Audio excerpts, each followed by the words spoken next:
श्री बाबाजी चैतन्य महाराजांच्या पदस्पर्शाने पावन झालेल्या या भूमीमध्ये आज आमचा कृतज्ञता सोहळा पार पडतोय। त्यासाठी आपण आपला अमूल्य आणि किमती वेळ दिल्याबद्दल इस्कांडी परिवार नेहमी आपल्या ऋणात राहील।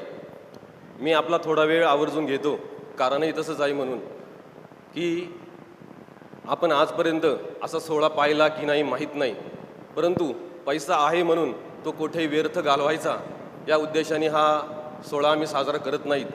तर ज्यांनी आपल्या आयुष्यातला कण आणि प्रत्येक क्षण या कुटुंबासाठी दिला त्यांच्यासाठी हा आम्ही कृतज्ञता सोहळा साजरा करतोय।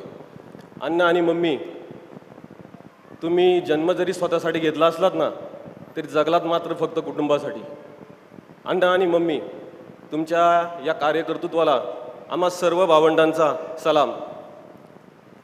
प्रत्येक पुरुषाने आजपर्यंत पुरुषाला अनेक अडचणी निर्माण करणाऱ्या अनेक स्त्रिया तुम्ही माझ्याबरोबर तुम्ही पाहिल्या असतील, परंतु आमच्या अण्णांच्या निर्णयापुढे एकही शब्द न काढता आमच्या मम्मीने सर्वस्व आमच्या पूर्ण कुटुंबाला दिलं, म्हणून आम्ही सर्व भावंड त्यांचे कृतज्ञ आहोत। उद्देश हाच की प्रत्येक घरात अण्णा आणि मम्मी जन्माला यावेत आणि एक चांगली आदर्श कुटुंब व्यवस्था निर्माण व्हावी एवढीच इच्छा।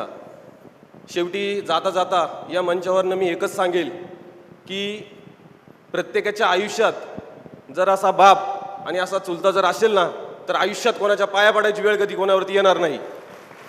आता शेवटची एकच विनंती आपणा सर्वांना की असं म्हणतात की प्रत्येक कार्यक्रमाचा शेवट हा नेहमी गोड होतो, पण तो गोड कधी होईल? आपण सर्वांनी स्नेहभोजन केल्यानंतर। आपणा सर्वांना एकच विनंती आहे की आपण कोणीही स्नेहभोजन न करता जाऊ नये। पुन्हा एकदा आपण सर्वजण या कार्यक्रमासाठी आलात, या कार्यक्रमाची शोभा आणि उंची वाढवली त्याबद्दल धन्यवाद।